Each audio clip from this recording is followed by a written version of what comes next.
Le 13 juin 1947. Leçon sur la phrase des Proverbes 25-27. Celui qui scrute la majesté sera accablé par la gloire.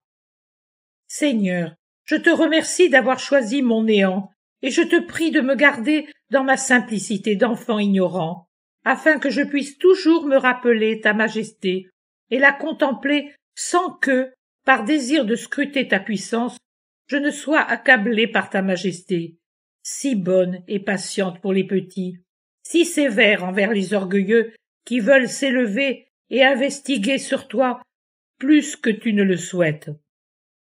Père saint, garde-moi dans ta lumière, afin que je comprenne ta volonté, mais rends-moi aveugle et sotte, pauvre de tout, plutôt que de permettre que je devienne l'un de ces inquisiteurs de tes puissances et qui te déplaisent tant.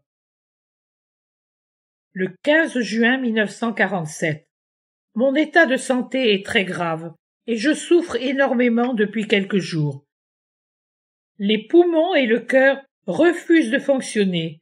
Une fièvre élevée et permanente me brûle.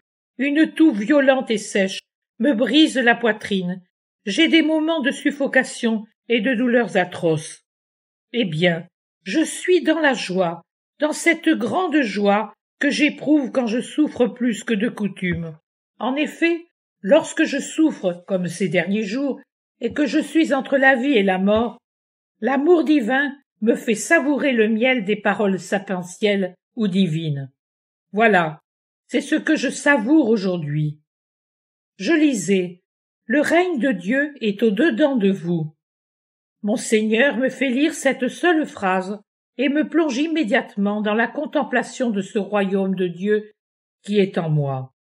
Aussitôt, la joie, cette joie déjà paradisiaque des habitants du royaume, de ceux qui possèdent le royaume, m'enveloppe, me recouvre, me pénètre, me saisit. Le royaume de Dieu, me suis-je exclamé, c'est le royaume de la joie véritable.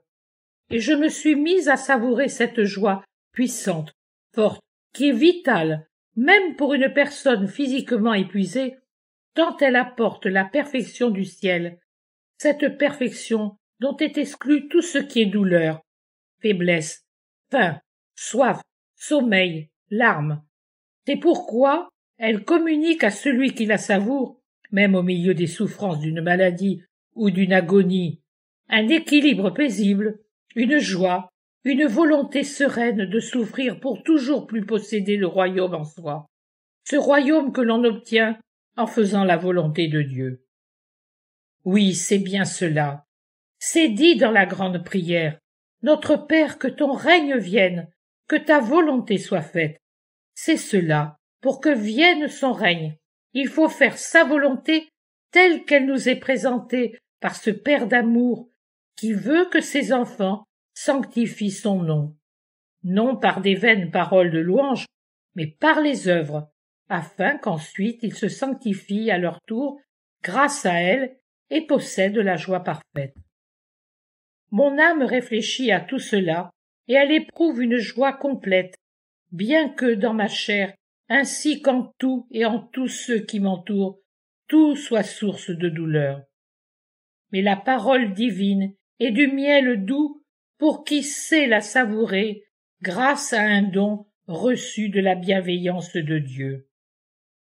Le 29 juin 1947, la joie sublime de ce jour.